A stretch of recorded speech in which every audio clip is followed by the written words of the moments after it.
Welcome into a brand new edition of Bleav in Panthers here on Bleav Podcast Networks, powered by the fine folks over at FanDuel. But we'll get into Panthers-Cardinals here, our preview for this Sunday, 4:05 p.m. on Fox for the kickoff. And don't forget a live edition of Bleav in Panthers immediately following the conclusion of Panthers-Cardinals. You can find it on Bleav's YouTube channel. The FanDuel bet of the week from Bleav in Panthers, if you scroll over to sportsbook.fanduel.com and hit the NFL tab and go in, you can find the Panthers and Cardinals game in there. There's some bets in there that are interesting. I'm looking at some parlays. One of the ones here is a spread total points parlay where no, that's too complicated. Let's do this.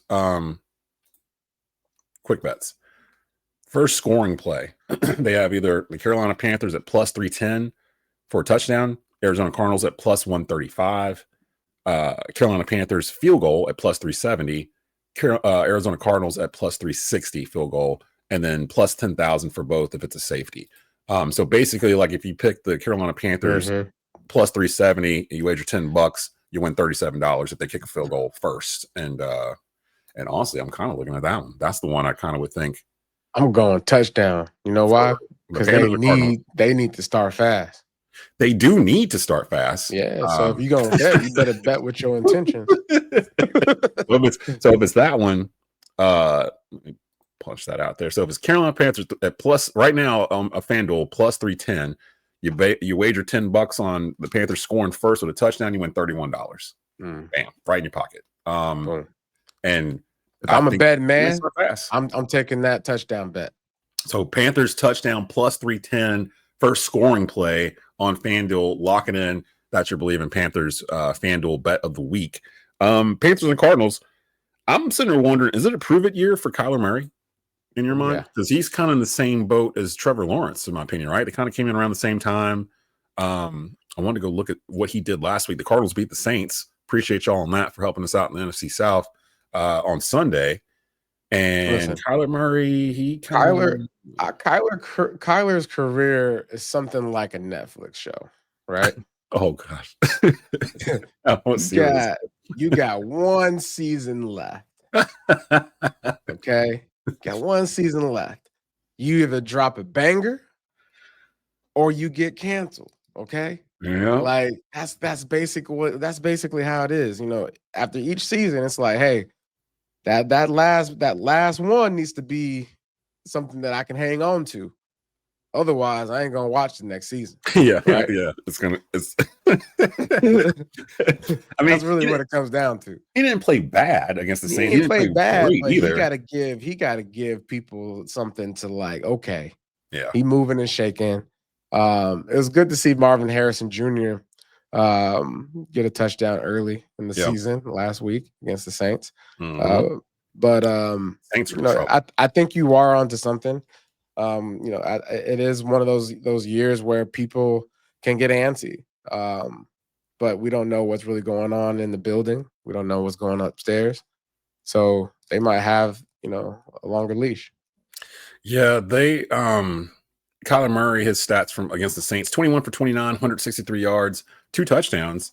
He took 5 sacks, which is something we should probably keep an eye on there. Averaged about 5.6 yards a throw, so wasn't throwing it out very far. Marvin Harrison Jr., 5 receptions, 71 yards, 14.2 average. When he did have a 45 yard catch. I Bleav that was the touchdown, actually. And to me, Arizona can be had. Like looking at this, and you know, between Murray, James Conner, the running back, who's I guess is their main back, he had it 12 times. They kind of do it by committee, and then Marvin Harrison Jr. Basically, if you can keep your mitts on Marvin Harrison Jr. and don't let him have a breakout game, I'm looking through the rest of their skill position players. And I'm just kind of like, there's nobody that's really jumping out at me that the Panthers in particular need to be worried about. I think the Panthers, as we go to keys to the game, first of all, don't turn the ball over. Don't give them the ball. Let's start right there. Let's not give them the ball. Let's keep it ourselves and, I don't know, score some points with it. If we do that, the further away I get from Sunday, the more I'm like, really, if we just took those 3 turnovers away, it's probably a completely different game. Like, because everything else is kind of even in terms of what it was. And all the stuff that happened to us was like in our red zone. It felt like the 2 turnovers on down. One of them was like right there, but that 4th and 1 situation with Bryce. I don't think that'll happen again. Like that's one of those kind of things where it's like that happened that time. You see it on tape the next day or whatever. You mentally have in your head, I'm not doing that again. And I think Bryce is wired that way. So I'm not worried about that. Not really worried about the offense. Defense always starts out faster than the offense. As you look around the league, you can see the stats from some of the quarterbacks throwing for 150 yards, 160 yards. It was the same way last year. Yeah, the same way last year. They start slow. Last year. So this is I think it's good they're starting off on the road the first 2 games too. Like let's get away from home. Let's get into the rhythm of being on the road. We're going across the country playing a 4:00 game, which we normally don't do, against an Arizona team that, let's just be real, they're kind of in the same boat we are in terms of trying to find themselves and just kind of figuring themselves out. And now they have a much tougher division than we do, I think. The NFC West, the Rams are going to be a problem. I was worried about Matthew Stafford, and it's because we hadn't seen him. And apparently, stop questioning Sean McVay, Desmond, because Sean McVay seems to know what he's doing. And you got Matthew Stafford is so underrated right now. Like that boy's arm talent is still right there. It really is. They said it on Sunday. I think he's the 12th player all time to cross 60,000 yards passing. So shout out to him, man. Like that was eye opening. Them beating the Texans 14-9. Green Bay looked good. Jordan Love against Detroit. I completely didn't even think about the fact that everyone was picking Detroit to be really high, and they lost both their offense and defensive coordinator. That's huge. Like to not Matthew have Stafford Johnson and Aaron Glenn. Matthew Stafford had the highest passing grade this past weekend. Guess who was number 2? Justin Fields. Justin Fields. Wow. I never would have guessed that. Yeah. That's crazy. And that was that Jets Steelers game. People were saying that the Jets look good. So Aaron Glenn. Guess who had the worst? Bo Nix. Okay. They won though. Yeah, Denver won. So they pulled it out. I don't want to say Bryce Young's out. I was hoping it wasn't him. So no, Bryce Young is in the middle of the pack. He's number 14. So what's your keys to victory here for the Panthers against the Cardinals on Sunday? I got the keys. Listen, limit turnovers. Okay, clearly, and just clean football, man. And when I say clean football, I mean, on offense, when you get opportunities to make plays, make plays. When you have a job to secure, in pass blocking, making that one block to spring a guy loose, finish the job. There was a lot of times, in that last game against the Jaguars where we saw guys in the right position, in the right area, but just didn't quite finish. Yeah. So having the awareness, the ball skills, if you're catching a ball, the awareness, where you are on the field, if you have to make a block, because, the running game is pretty strong, in my opinion.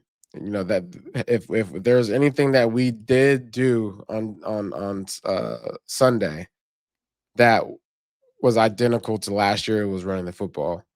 Yeah. And so I would say limit turnovers, have some clean football, and on defense, you got to get the run fits, tackling discipline, because that was a huge. That was the biggest reason why we gave up so many big explosive runs. If you limit the explosive runs, we actually, are able to overturn that momentum. You know what I'm saying? So, I think big plays, obviously big chunk plays, against us are not obviously in our favor. So just gotta, find the run fits. If we're having certain stunts where, the edge is, spilling in, that means somebody's got to replace the edge, right? So just get to your spot and be where you're supposed to be. And, safeties come down and into your spots to make the right run fits and make those tackles. That's what you are a safety for. You are exactly the name of the word, which is you are the safety net. You are the helper. You are the last guy. You are the last man in defense. So just be in your position. Have some cohesion. I know it's the early parts of the season, because that's one of the things that I wanted to talk about too is, Derek Brown, for instance. This is a guy that missed the whole season last year. So it's going to take guys like him, to get back up to speed. Conditioning Football conditioning, football awareness. He knows ball. He's strong as all get out. He probably knows what to do. He knows what to do. He knows where to be. It just sometimes takes guys a little bit longer to knock the dust off, because it doesn't matter what preseason game you might think that you have played in that gets you prepared for regular season. There is a totally different level of experience when it comes to preseason games and regular season games, and even more so when it goes from regular season games to playoff games to the Super Bowl. So there's levels to this thing, right? So I think the Carolina Panthers with these road games, you talk about the halftime or the pause in the game that was an hour long. You talk about, the heat, the conditions, all those elements for the Carolina Panthers. We have to take into some kind of consideration as far as what went into that loss. It's not an excuse, but we take it into consideration as far as what we're going to do to prepare for the Arizona Cardinals for our next away game. And then red zone execution. Avoid the red zone breakdowns. I think that was eye-opening because those were opportunities to take us to the next level, take us into hopefully getting back into this game. So red zone execution, get Bryce in rhythm, ball security, have him throwing with conviction, trust the guy to get open, and the offense will just look completely different. And T-Mac is their safety valve, right? Yeah. I mean, everything you said, I totally agree with. The main things I wanted to say for the Panthers going into it, things I'm looking for: commit to the run game, which they did early in week 1 until things started getting out of hand a little bit, which by default means Chuba. Like I want Chuba to have like 20 carries plus in this game. He did not get that this past week due to the situation and everything else, but they commit to him early and burn clock, move chains with Chuba, switch it up a little bit with ETN, with Rico, get him some more touches, commit to the ground game. I want that.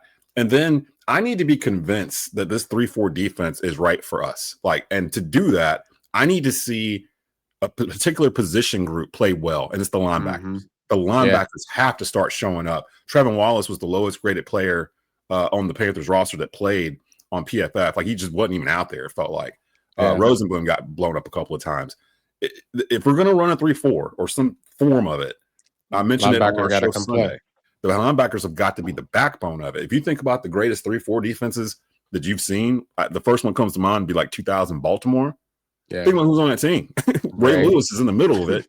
You got Ed Reed behind him in the middle of it. Like it's all about the middle. Like it's all about the middle of that defense and keeping everything in the middle. You have dogs in the middle to make sure. And that's what exactly they did to our defense. The Jaguars attacked the middle of the field right up the early gut. and often. With Dr. Strange. Dr. Strange over there knocking people's heads off, boy. Because you broke it down. Really, at that point, all you have to do is get past Derek Brown. You get past Derek Brown. Hey, I got some space to do some stuff. And now you're worried about Morin coming down to tackle because he's the next one up. And like, where are the linebackers? Like, where are they in these schemes? I need to see that. You got to move your feet. I ain't worried about JC Horn. I ain't worried about the secondary. I would like to see Corey Thornton a little bit like mixed around there. I don't know if he really got in. And I do want to see the young guys. Dave Canales on his presser Monday, I noticed that he had said that he had been kind of piping up in the defensive rooms about wanting to get the younger guys in. And Lathan Ransom came up and he was like, we got to try to figure out a way to get them on the field. I think it's time to start getting some of these younger guys in. I mentioned it before about Jiro Evero and hot seat and all that stuff. Something I thought about. I think Dan Morgan and Dave Canales have thought the scenario through already. If you look at the guys they signed that were Ejiro Evero scheme guys like Rosenblum or Bobby Brown, or these guys are Wharton guys have kind of played somewhere with him or in that system, guys they brought in, not one of them got a long-term deal.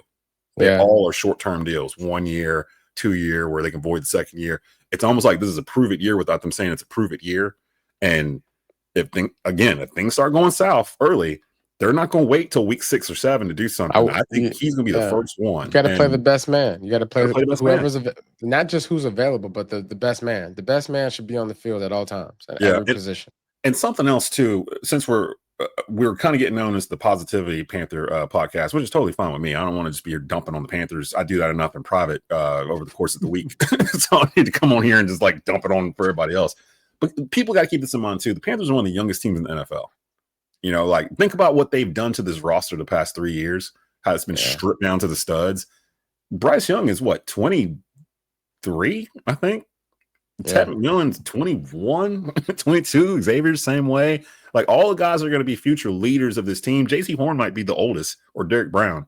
They might be the oldest ones at 26, 27, and they've gotten their next deals. But overall, the core of this team, the ones that are going to be here 3 years from now, are all really young. Like they still have to learn how to win. And those games like Sunday where we had a game like that, I need to see them bounce back from it and them not be affected by it. Brush it off, on to the next game, throw that tape in the trash. Let's just go ahead and do what we know we can do, you know? And that's what I need to see. I need to see if they've got that confidence, because once they get that kind of confidence that, hey, what we're doing is working, what Dave Canales is saying makes sense, it's actually working, we see the results, then you get from confident to cocky. Like, it's like not cocky in a bad way, just cocky like, we got this. We can do this to you. We can do this to anybody, like that kind of way. And when you get there, now you're at Buffalo, Baltimore. Yeah, because those teams look a lot different. You know, they look apart. You know, those games look so different. Completely different. Baltimore and the Bills look completely different. It's like a whole different game. The Jets looked good. You know, there's the Chargers looked good. I mean, even the Raiders looked good, bro. I mean, they played the Patriots. The verdict's still out on them, but I would say that I'm gonna end on this. Bryce versus Murray. Who's going to control the tempo, right? It's all about tempo for the quarterback position. Are you walking the dog or is the dog walking you? Okay. We got to make sure that we are on the right side of that page. On defense, run fits, you know, we have to get away from this narrative that we can't stop the run. 200 yards on the ground, can't let that happen against the Cardinals. So this is an opportunity, but this is opportunity to just basically set the case of, you know, was week 1 a fluke or is it a trend? That's going to be by the time we get to by the time y'all see our faces again at 7:30 on Sunday. That'll be question number 1. Was week 1 a fluke or was week 1 a trend? Because that's kind of, we see the same kind of game in week 2. You're going to have questions because usually you come in, lift us all up at the, you're going to come in like, hey. And the biggest thing is, don't just go out there and win games, but show yourselves that you're learning. Show the coaching staff that, okay, what we're teaching these guys is starting to stick, right? Go out and win a game, but go win a game and feel like you walked away with something that, okay, we overcame this. We started off like this last week, but we fixed the problem, right? Because there's been a lot of games that I played in where we like won a game barely or scratched and clawed, and you get on the airplane or you get home, you come in the meeting rooms and you're just kind of like scratching your head like, man, I'm glad we got away with that. But if that was somebody else, or if the ball, you know, flew an extra inch or hung in the air for a little bit longer, you know, that game could have gone a different way. We don't want to have those types of games. We want to have some conviction with what we're doing going forward. I don't know why, but you saying that reminded me of the scene in that Amazon Prime documentary they did on the Panthers from 2016. And it's Ron Rivera in the locker room yelling at y'all, like cussing y'all out. I think it was Pittsburgh y'all were playing. Yeah, I wasn't on the team then, but that was when I was in New York. Yeah. But I remember seeing that. Yeah, and he was cussing them. I think it might have been 2017. I can't remember. It was after the Super Bowl run. And he was just like, if you play like that against some other team, they're going to, I mean, he was cursing. And like, I was like, I've never seen this side of Ron Rivera before, but I knew I think that was in preseason. That was a preseason game. See? I was in, I mean, I remember that. I forgot who we played, but it was bad. He was MFing and everything. Yeah. He was like, you MFers and blah. I was like, oh man, Ron, I forgot you played on the 86. Yeah, Ron liked that. Hey, Ron Chico come out, you mess around and get back in. You give Chico whip you back in shape. I need to see a little of that from Dave Canales. I need a little sass. I need a little. Just get in there. Don't be all out of Canales. Yeah, let's get him in there. So we're gonna end it there again. Panthers-Cardinals, 4:05 p.m. kickoff on Fox. Don't forget, Bleav in Panthers now twice a week. You can catch our live reaction show immediately following each Panther game this season, exclusively on the Bleav YouTube channel. The audio will be available on Spotify, iTunes, Stitcher, all the podcast networks that you normally catch us on. Our midweek show, still midweek. We'll preview each game going forward and go around the league. Shout out to everybody that's came through, saw stuff. We got plans for this season to really try to get to each Panther fan so they know we're here, so you don't have to listen to pods where they're just coming down on the Panthers for an hour every week. We try to show you the bright spots of what to look for until we get to a point in the week or the point of the season where we just can't pull them out anymore. And hopefully we don't have that going on this season. Is it a fluke? Is it a trend? We'll find out next week on Bleav in Panthers. Join us on Sunday evening here on Bleav Podcast Networks, powered by FanDuel. Keep pounding.